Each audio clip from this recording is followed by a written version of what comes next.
उत्तर प्रदेश में बीजेपी की इस बार की जीत बीजेपी के इतिहास में मील का पत्थर साबित हुई है। चुनावों के दौरान भ्रष्टाचार हो या कानून व्यवस्था का मामला, बीजेपी ने बेहद जोर शोर से इन मुद्दों को उठाया था और वादा किया था कि अगर बीजेपी की सत्ता इस बार यूपी में फिर से वापस आती है तो हर आदमी के जीवन में और हर घर तक रोशनी पहुंचाने का काम उनकी सरकार करेगी। बीजेपी की सत्ता आ गई है, योगी सरकार ने काम करना शुरू कर दिया है। हमारे साथ खास बातचीत में इस बार है श्रीकांत शर्मा जी, उत्तर प्रदेश सरकार के ऊर्जा मंत्री। उनसे हम जानेंगे कितनी रोशनी वो उत्तर प्रदेश की जनता के लिए लेकर आने वाले हैं, क्या रोड मैप उनका है और पहले 100 दिन का उनके मंत्रालय का क्या रोड मैप है। श्रीकांत जी, बहुत बहुत स्वागत है इंडिया न्यूज में आपका। अगर मैं आपकी बात करूं, आपके नाम में पहले ही श्री लगा हुआ है। श्री का मतलब हमारे यहाँ शक्ति, लक्ष्मी से जोड़ा जाता है। तो अगर जनता के श्रीफल की मैं बात करूं तो कितना श्रीफल आपके 100 दिन के एजेंडे में, आपके मंत्रालय में? देखिए, उत्तर प्रदेश के बारे में पहले एक परसेप्शन था कि जब अंधेरा शुरू हो जाए तो समझ लो कि उत्तर प्रदेश आ गया। सड़कों में जब आप सड़कों की जगह गड्ढे आपको महसूस हो तब समझ लो उत्तर प्रदेश आ गया। आदित्यनाथ योगी जी की सरकार ने ये संकल्प लिया है कि प्रदेश के हर गांव में हम उजाला करेंगे, हर जो हमारी टूटी हुई सड़कें हैं उनको गड्ढा मुक्त करेंगे।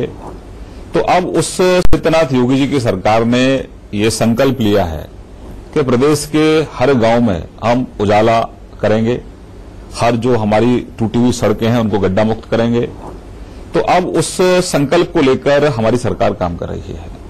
अगर 2 महीने में आप देखें, 2 महीने का कार्यकाल बहुत छोटा कार्यकाल होता है। पूर्व की सरकारों को 6-6 महीने हनीमून के नाम दे दिए जाते थे, लेकिन ये ऐसी पहली सरकार है आदित्यनाथ योगी जी की पहले दिन से ही विपक्ष हमलावर है, लगातार सवाल पूछ रहे हैं। और सवाल कौन लोग पूछ रहे हैं? जिन्होंने 15 साल तक इस प्रदेश में अपराध, भ्रष्टाचार, कुशासन को बढ़ावा देने का काम किया। बिजली के क्षेत्र में अपनों तक सीमित रहे या अपने आप तक सीमित रहे। आदित्यनाथ योगी जी की सरकार ने तय किया है कि यह सरकार बिना किसी भेदभाव के हर घर में बिजली पहुंचाने का काम करेगी, हर खेत को सस्ती बिजली पहुंचे, हर घर में बिजली पहुंचे। 2018 का ये लक्ष्य हमने तय किया है। 2019 से पहले हर खेत को, हर घर को बिजली पहुंचाना हमारा संकल्प है। तो इसके लिए कार्य योजना हमारी तैयार हुई है। 100 दिन का जो आपने मेरे से सवाल पूछा कि 100 दिन की कार्य योजना हमारी यही है। 100 दिन के अंदर हम 5 लाख लोगों को कनेक्शन देना चाहते हैं। 100 दिन के अंदर हर डिस्कॉम में हम चाहते हैं कि कम से कम 100 फीडर ऐसे हों जिनको हम 24 घंटे बिजली दे सकें। तो उसमें हमने जनता का आह्वान किया है।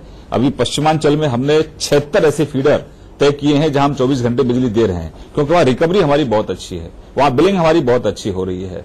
और ईमानदार जो उपभोक्ता है हमारा, वो सबसे बड़ा हमारा ब्रांड एम्बेसडर है।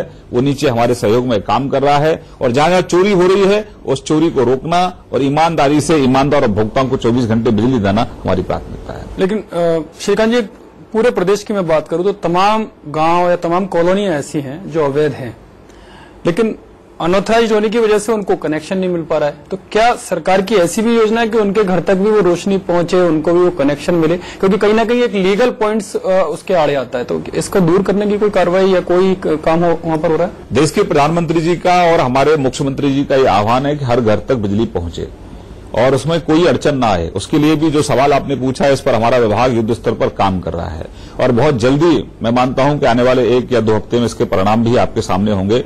उन सभी घरों तक बिजली पहुंचाना हमारी प्राथमिकता है। मुख्यमंत्री जी का सीधा सीधा आह्वान है और हमारे केंद्र में जो बिजली मंत्री हैं उनका भी सीधा सीधा आह्वान है कि हर व्यक्ति को बिजली लेने का अधिकार हो, बिजली का कनेक्शन का अधिकार हो। प्रीपेड वाला कनेक्शन जो निश्चित रूप से अभी जो आपने मेरे से सवाल पूछा कि जो इनलीगल कॉलोनीज हैं वहां पर जो हमारा अभियान चलेगा उसमें हम प्रीपेड मीटर लगाने वाले हैं।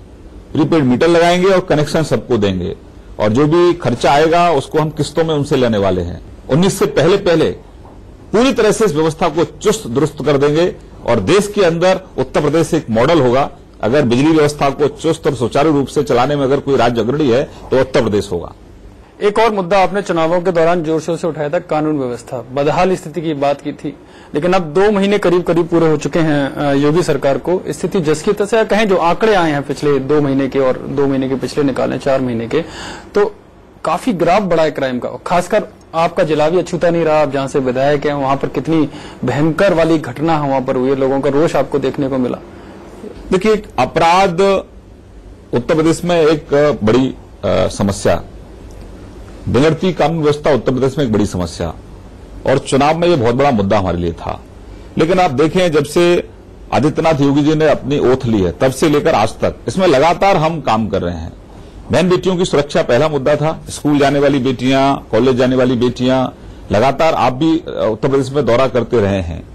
उसमें एंटी रोमियो दस्ता हमने तैयार किया, उसको इतनी सफलता मिली है और उसमें हम पूरी तरह से सफल हुए हैं। निश्चित रूप से 15 साल तक अपराधियों को सरकार संरक्षण देती रही, पुलिस का उनको संरक्षण मिलता रहा। तो नकेल कसना अपराधियों की हमारी प्राथमिकता है। जो दुखद घटनाएं हुई हैं उनके लिए हमारे मुख्यमंत्री जी ने संवेदना भी प्रकट की है और बहुत जल्दी अपराधों पर अंकुश लगे, ये भी मुख्यमंत्री जी का आह्वान है। आपने देखा, घटना मथुरा की हुई, बहुत दुखद घटना थी। अविलंब हम वहां गए, विधायक के तौर पर भी गया मैं, और मुख्यमंत्री जी के यहां से प्रतिनिधि के तौर पर भी मैं गया, और डीजीपी साहब हमारे साथ गए और वो वहीं रहे, उन्होंने समीक्षा की। फिर आगरा जोन की पूरी समीक्षा हुई, एडीजी को वहां कैंप करने के लिए कहा गया और उसका परिणाम ये हुआ। अगर अपनी जिम्मेदारी कहीं निभा नहीं पा रहे हैं, उनके खिलाफ भी हम लोग कार्रवाई करेंगे। ये कैसा बदलाव है श्रीकांत जी कि तमाम अपराधी अभी भी खुले में घूम रहे हैं? आपकी भी सरकार को 2 महीने हो गए, लेकिन 2 महीने में बहुत ज्यादा परिवर्तन देखने को नहीं मिला। कल की मैं बात करूं, कल मुख्यमंत्री योगी आदित्यनाथ कानपुर में समीक्षा बैठक ले रहे थे और केवल 3 किलोमीटर दूर एक सर्राफे के जो सर्राफा व्यवसायी है उसके यहाँ लूट हो जाती है 3 लाख रुपए की। 3 किलोमीटर दूर केवल मुख्यमंत्री, पूरा अमला वहां पर, लेकिन लूट से फिर भी नहीं रोक पा रहे। मैं कहता हूं कि अपराधियों के हौसले इतने बढ़े हुए थे, और अब कहते हैं ना कि जब किसी अपराध को अब समाप्त होना है, तो जब समाप्त होता है कोई, तो उसकी लौ जो है तेज होती है। तो अब ये अपराध रूपी जो यहाँ, मैं कहता हूं अपराध रूपी जो यहाँ जो जल रहा था, अब वो फड़फड़ा रहे हैं। अब उनकी समाप्ति उनको पता है, निश्चित है, और उनके आका भी उनको बचा नहीं पाएंगे। हम तो आकाओं को भी चिन्हित कर रहे हैं जिनके इशारे पर एक क्राइम हो रहा है। ये कोई सामान्य क्राइम नहीं है, ये प्रायोजित क्राइम है, बिल्कुल ये षड्यंत्र है, ये कॉन्स्पिरेसी है एक सन्यासी की सरकार के खिलाफ, कि सन्यासी की सरकार ने 2 महीने के अंदर जितना अमूल चूल परिवर्तन हर क्षेत्र में किया है, ये विरोधी इसको पचा नहीं पा रहे हैं। जितनी भी राजनीतिक तौर पर जो यार सहारनपुर में जो घटना हुई है, चाहे लखनऊ में हो रही है, पूरे प्रदेश भर में हो रही है, आपको लगता है कि इसके पीछे साजिश है और ये सन्यासी की सरकार को गिराने के लिए या बदनाम करने के लिए हो रहा है? ये गिरा तो सकते नहीं, इनकी इतनी औकात नहीं है, ये बदनाम जरूर कर सकते हैं। और जब षड्यंत्र जो होता है वो लंबे समय तक, आपको मालूम है, जब षड्यंत्र की पोल खुलती है तो फिर जनता समझदार है, जनता जनार्दन है, जनता सब समझती है। जो योगी सरकार है उसमें व्यापारी करा रहा है और सरकार मस्त है। जितनी भी घटनाएं हो रही हैं वो व्यापारियों के खिलाफ। 5 साल तक प्रदेश की जनता ने अखिलेश जी के राज को देखा था। श्रीमान अखिलेश जी 2 महीने सरकार को हुए हैं, अरे 6 महीने तो कम से कम सरकार को दो। आप लोगों तो नैतिक अधिकार नहीं है बोलने का क्राइम पर। आप एक तरफ तो डायल 100 की बात करते हैं, दूसरी तरफ आप बलात्कारियों को, हत्यारों को अपनी पीछे की सीट पर बिठाकर चलते हैं। श्रीमान अखिलेश यादव जी, आपने अपराधियों को संरक्षण दिया है और ये सन्यासी की सरकार अपराधियों की नाक में नकेल डालने वाली है। तो जो संरक्षण देने वाले थे उनके खिलाफ भी सरकार काम करने वाली है। एक अंतिम सवाल और श्रीकांत जी, तमाम बातें आपके साथ हुई हैं, लेकिन एक मुद्दा और था जमीन पर कब्जे का। 2 महीने की सरकार हो गई, लेकिन अभी तक ऐसी कोई कार्रवाई नजर नहीं आ रही कि जमीनों पर कब्जे छुड़ाए जा सकें, या जो उस समय के प्रभावशाली लोग थे जिन्होंने कब्जा कर रखा था उनके खिलाफ कोई कार्रवाई होते हुए दिखाई नहीं दे रही है। एंटी भू माफिया टास्क फोर्स का गठन किया गया है, 2 महीने का समय उसको दिया गया है। हर जिले में ये टास्क फोर्स चिन्हित कर रही है कहां दबंगों ने या अन्य लोगों ने सरकारी जमीन पर या प्राइवेट जमीन पर कब्जा किया हुआ है। 2 महीने के अंदर सूची तैयार हो जाएगी। हर जिले के अंदर जो माफिया है, जो भू माफिया है, उसको चिन्हित करके उसके फोटो भी लगाए जाएंगे कि कौन कौन भू माफिया है जिसने गरीब के प्लॉटों पर कब्जा किया हुआ है। तो हमारा अभियान बहुत तेजी से चल रहा है और अभी भी सभी कप्तानों को आदेश दिए गए हैं कि कहीं पर भी अगर कोई जमीन पर कब्जा करने की सूचना आती है तो अविलंब कार्रवाई की जाए उसमें। तो अभी तो हमारी सरकार ने यथावत चलना शुरू किया है, अभी तो हमारी सरकार धीरे धीरे चल रही है। 2 महीने की सरकार है, 2 महीने में इस तरह के सवाल हमसे पूछे जा रहे हैं। और कौन लोग हमसे सवाल पूछ रहा है? जिन्होंने 15 साल तक इस प्रदेश में भू माफिया को, अपराधियों को, बलात्कारियों को संरक्षण देने का काम किया है, वो हमसे सवाल पूछ रहे हैं। तो ये अपने आप को आईने में देख लें।